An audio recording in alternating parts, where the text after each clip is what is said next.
Kata para ulama dalam bab mimpi, siapapun yang mimpi hewan-hewan yang 7 ini, ular, kalajengking, raja wali, gagak, tikus, kemudian anjing buas dan cecak. Ya.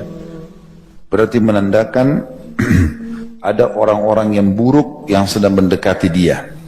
Seperti disebutkan oleh Ibnu Sirin rahimahullah, orang mimpi digigit tikus atau didekati tikus atau kalajengking atau ular. Ini berarti ada penjahat atau orang-orang fasik, lawan jenis yang buruk yang mau mendekati dia.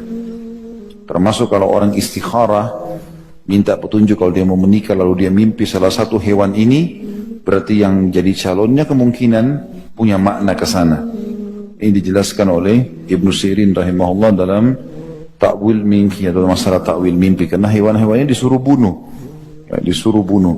Seringkali juga orang kalau kena sihir, mimpinya pasti salah satu dari 7 hewan ini. Dia mimpi kalajengking kah, dia mimpi ular kah, dan seterusnya. Hadis 601 menyebutkan tentang hewan-hewan yang boleh dibunuh, baik sedang ihram atau tidak sedang ihram, baik di wilayah haram atau di wilayah halal. Wilayah haram kayak Mekah sama Madinah. Selain daripada itu dikenal dengan wilayah halal. Haram artinya dimuliakan. Makanya kita katakan Mekah dan Madinah haramain.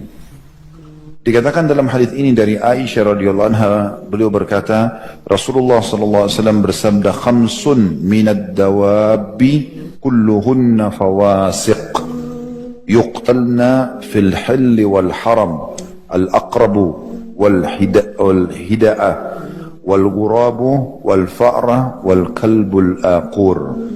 Hadis ini tentu diriwayatkan Imam Bukhari di jilid 3 halaman 17, Imam Muslim jilid 2 halaman 857. Ada 5 binatang yang semuanya fasik. Fasik artinya mengganggu, buruk.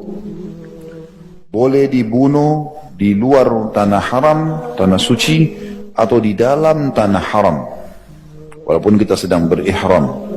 Yang pertama adalah kalajengking. Yang kedua, burung raja wali. Yang ketiga, burung gagak. Yang keempat, tikus.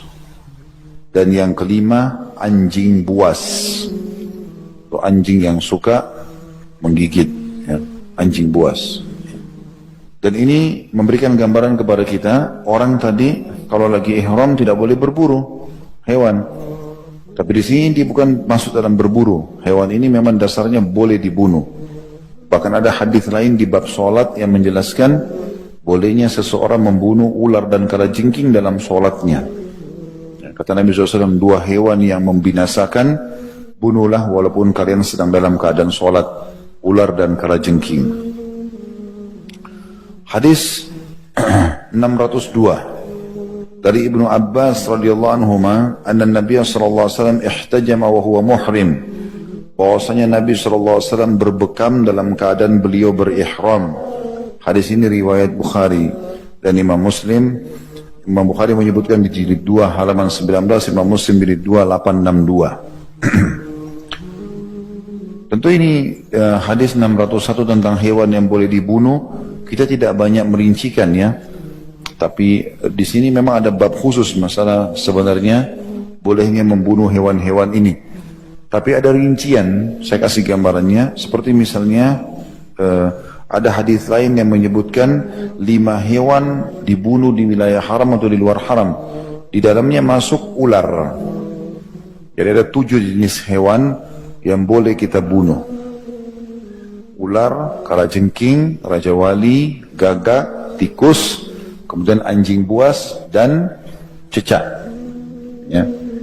Kenapa Allah suruh bunuh? Allahu a'lam. Ada hikmah, enggak ada hikmah, tetap kita jalankan. Kenapa Allah haramkan babi? Ada hikmah, enggak hikmah, tetap kita haramkan. Orang beriman menerimanya. Kalau nanti ada hikmahnya, ya itu pertambahan saja. Karena enggak ada hikmah pun kita temukan, tetap saja kita tentunya mentaati Allah dan Rasulnya alaihi salatu wassalam.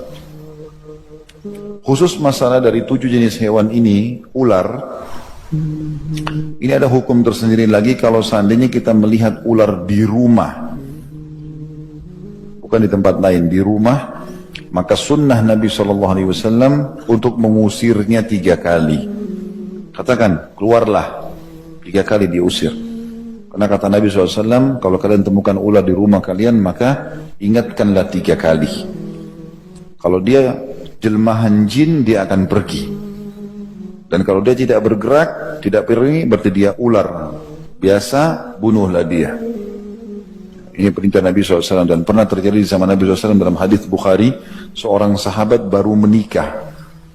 Begitu dia pulang dari masjid Nabi SAW menuju ke rumahnya, dia temukan istrinya keluar tanpa hijab. Cemburu dia. Maka dia marah, kelihatan raut wajahnya marah. Lalu istrinya bilang, jangan kamu marah dulu, lihat ada apa di dalam rumah. Maka anak muda itu pun, sahabat itu pun masuk, ditemukan di ranjangnya ada ular besar. Maka dia pun langsung menghunuskan pedangnya dan melawan ular tersebut. Lalu dua-duanya mati. Ya.